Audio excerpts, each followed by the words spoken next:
Tuhan bersamamu.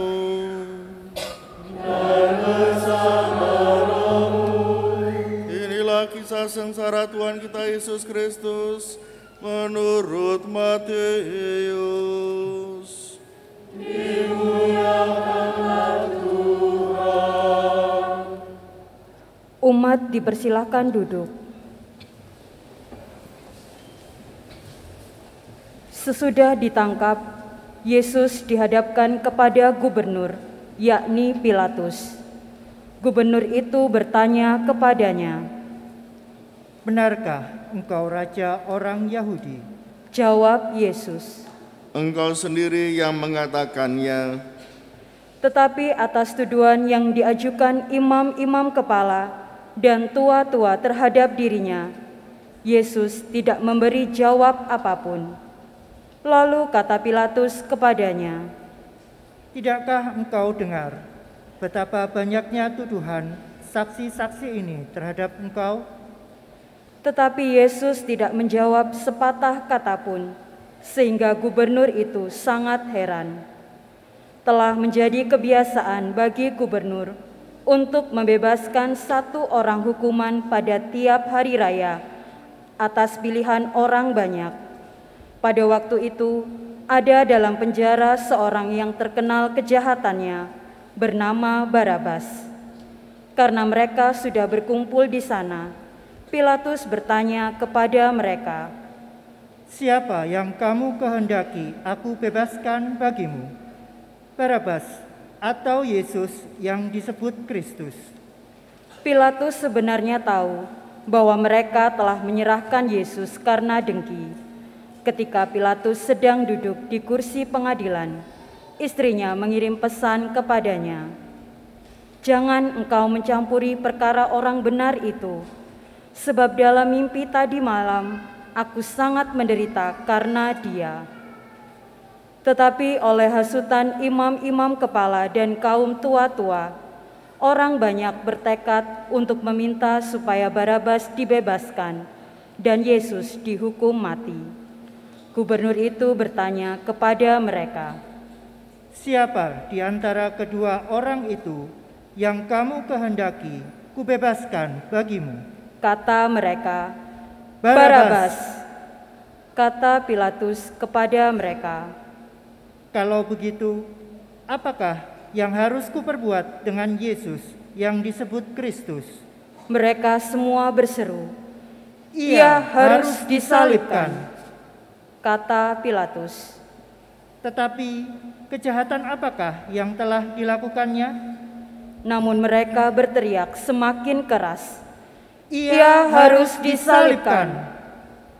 Ketika Pilatus melihat bahwa segala usaha akan sia-sia, malah sudah mulai timbul kekacauan, ia mengambil air dan membasuh tangannya di hadapan orang banyak, seraya berkata, "Aku tidak bersalah terhadap darah orang ini.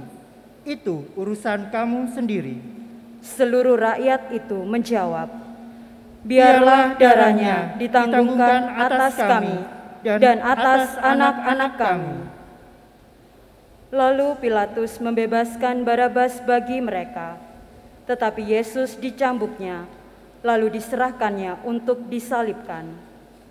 Kemudian serdadu-serdadu gubernur membawa Yesus ke istana gubernur, lalu memanggil seluruh pasukan berkumpul di sekeliling Yesus. Mereka menanggalkan pakaian Yesus dan mengenakan mantel ungu kepadanya. Mereka menganyam sebuah mahkota duri dan menaruhnya di atas kepala Yesus, lalu memberikan sebatang bulu di tangan kanannya. Kemudian mereka berlutut di hadapannya dan mengolok-olok dia. "Salam, hai Raja orang Yahudi." Mereka meludahinya, lalu mengambil bulu itu dan memukulkannya ke kepala Yesus. Sesudah mengolok-olok dia, mereka menanggalkan mantel yang dipakainya itu dan mengenakan kepadanya pakaiannya. Kemudian mereka membawa dia keluar untuk disalibkan. Ketika berjalan keluar kota, mereka berjumpa dengan seorang dari Kirene yang bernama Simon. orang itu mereka paksa untuk memikul salib Yesus. Kemudian sampailah mereka di suatu tempat yang bernama Golgota, artinya tempat tengkorak. Lalu mereka memberi Yesus minum anggur bercampur empedu. Setelah mengecapnya, ia tidak mau meminumnya.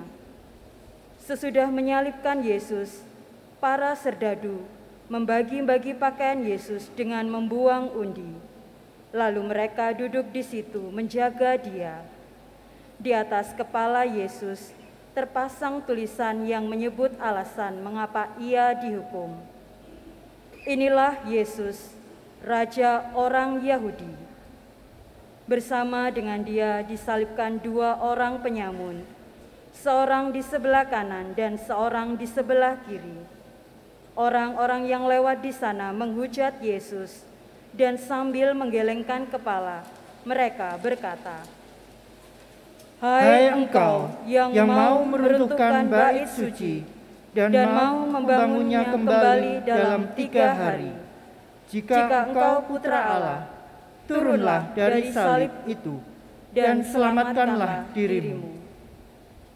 Demikian juga imam-imam kepala bersama ahli Taurat dan tua-tua mengolok-olok Yesus, dan mereka berkata, Orang lain ia selamatkan, tetapi dirinya sendiri tidak dapat ia selamatkan. Jika dia Raja Israel, baiklah ia turun dari salib itu, maka kami akan percaya kepadanya. Ia mempercayakan dirinya kepada Allah. Biarlah Allah menyelamatkan dia sekarang, jika Allah berkenan kepadanya, karena ia telah berkata, Aku putra Allah.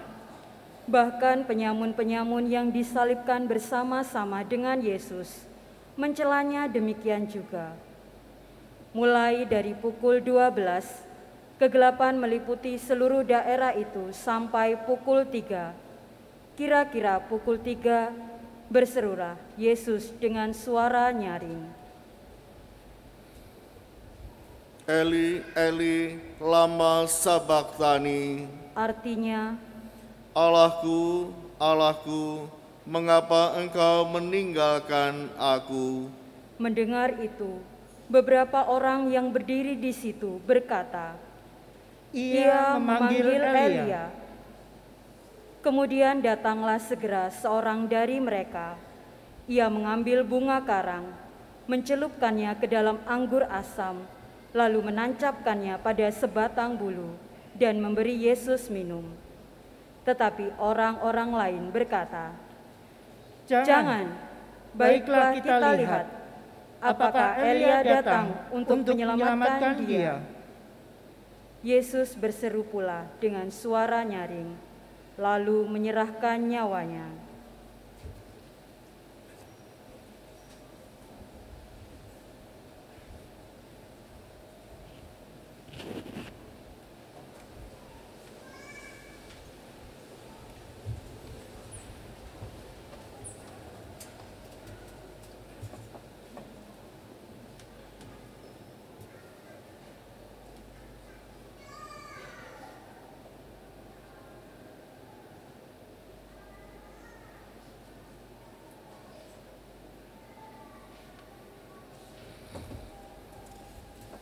Umat dipersilahkan berdiri.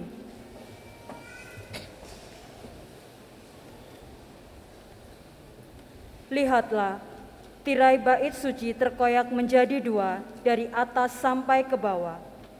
Terjadilah gempa bumi dan bukit-bukit batu terbelah.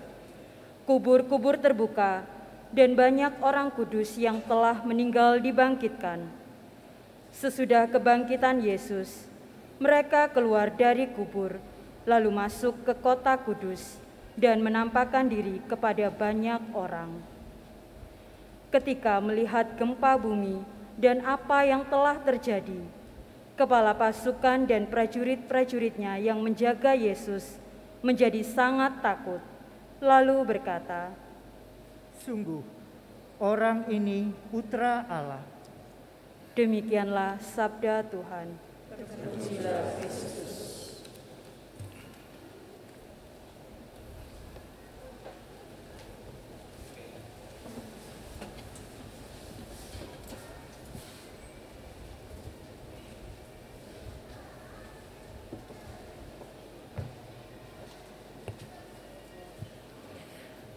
Ibu, bapak, saudara-saudari, dan anak-anak yang dikasihi Tuhan, Minggu Palma identik dengan daun palma, dan dari namanya saja sudah nampak bahwa kita akan menyambut kedatangan Yesus yang masuk ke kota Yerusalem. Peristiwa itu dihadirkan kembali oleh gereja, sambutan yang luar biasa. Di awal perayaan, sebelum kita memasuki gereja, dirayakan peristiwa itu. Dulu saya masih ingat ketika di daerah tempat saya tinggal, perarakan itu sangat jauh, ya. Bahkan lebih dari 1 kilo, mungkin 2 atau 3 kilo. Karena peristiwa itu dianggap sebagai peristiwa yang memang luar biasa. Namun dalam perkembangannya, mungkin soal lalu lintas, soal yang lain-lain, maka perarakan itu dipersingkat. Sekarang jarang ada gereja yang merayakannya secara luar biasa. Mungkin ada di daerah-daerah masih dilakukan, tapi rupanya sudah sangat jarang sekali. Biasanya di kompleks gereja, di halaman gereja, atau kalau di sebelahnya ada sekolah, lalu dari sekolah kemudian masuk ke gereja. Memang akhirnya juga menimbulkan banyak kesulitan. Umat yang masuk ke gereja menjadi rebutan, ya. Jalan perarakannya bukan lagi jalan yang santai atau jalan yang dimana kita menghadirkan peristiwa yang dulu terjadi, tetapi jalannya mulai jalan cepat. Bahkan anak-anak berlari terlebih dahulu. Untuk apa? Untuk naruh tas orang tua. Jadi ngecup tempatnya.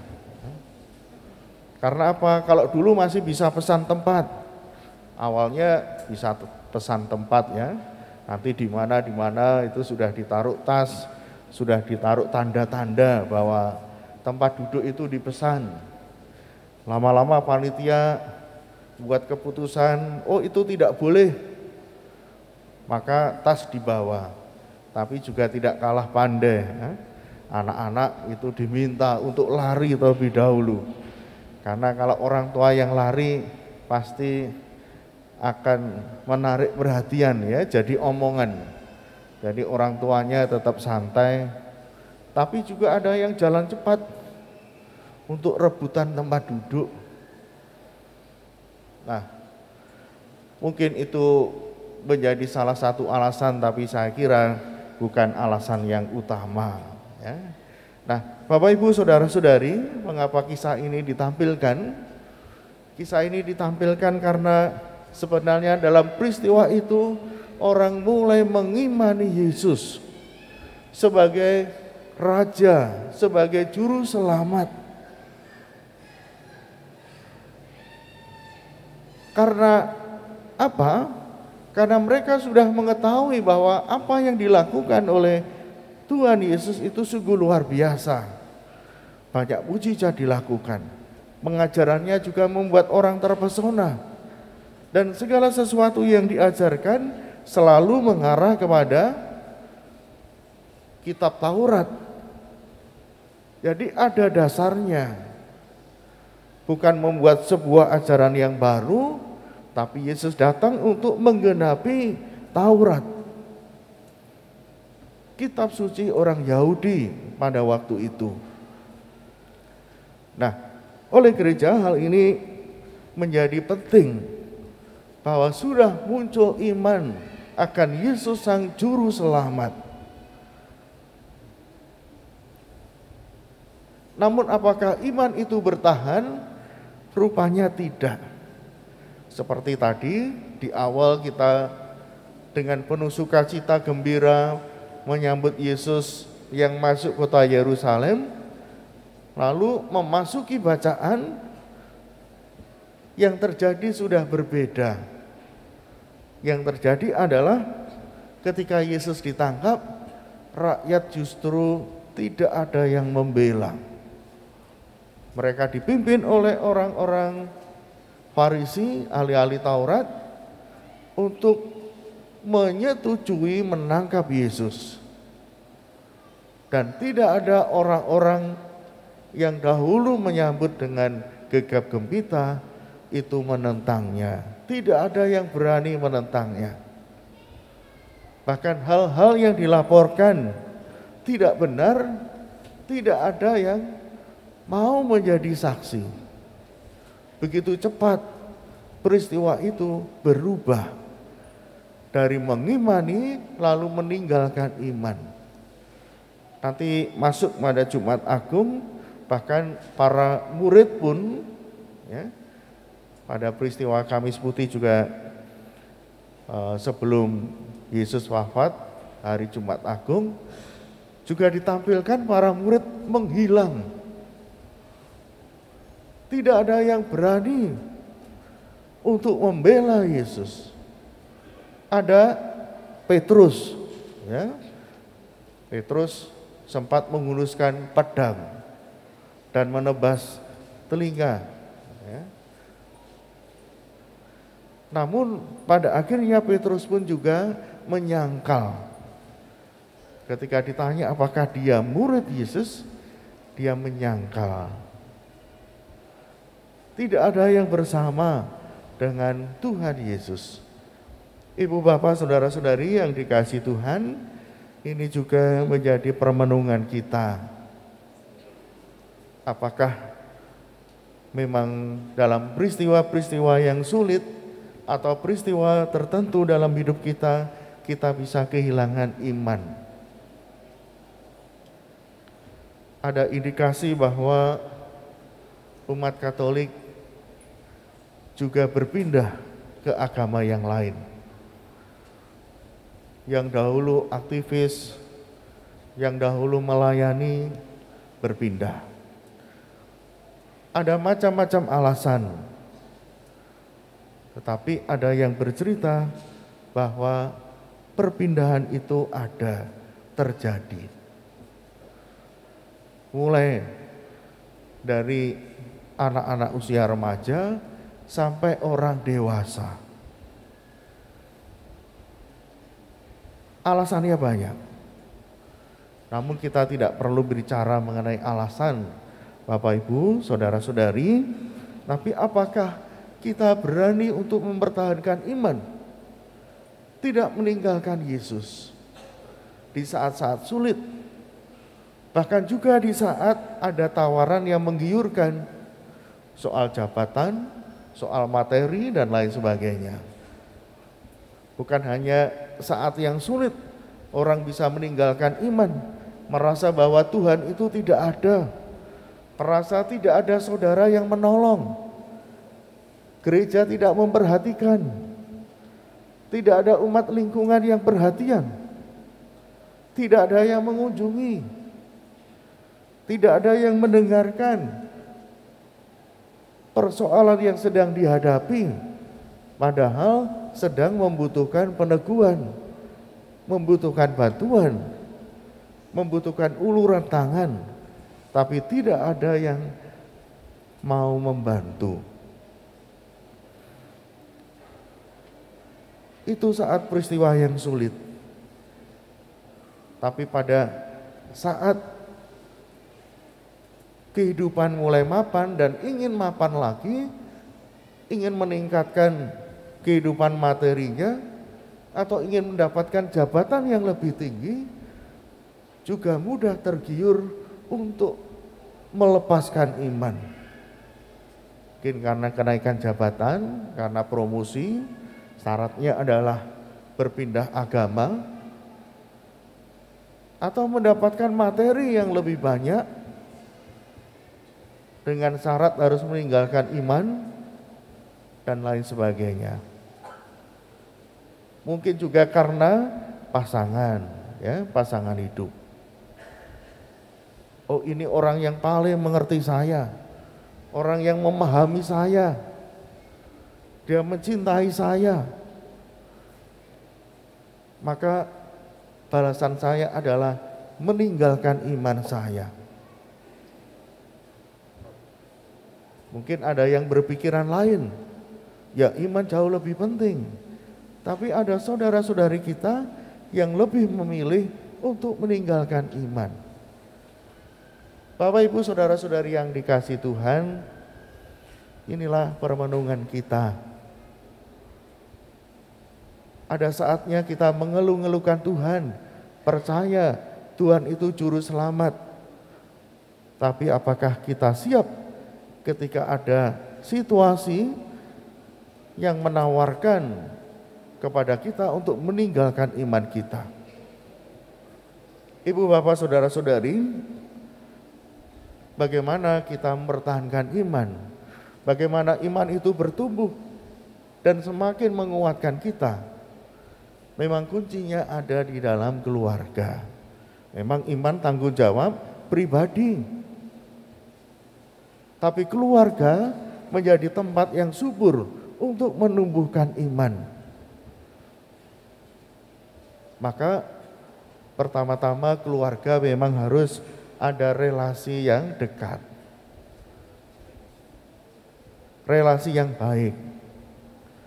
Suami istri saling menghormati, ada komunikasi, ada pembicaraan, anak-anak juga hormat pada orang tua, anak-anak mendengarkan orang tua, maka di situ mudah untuk mengarahkan.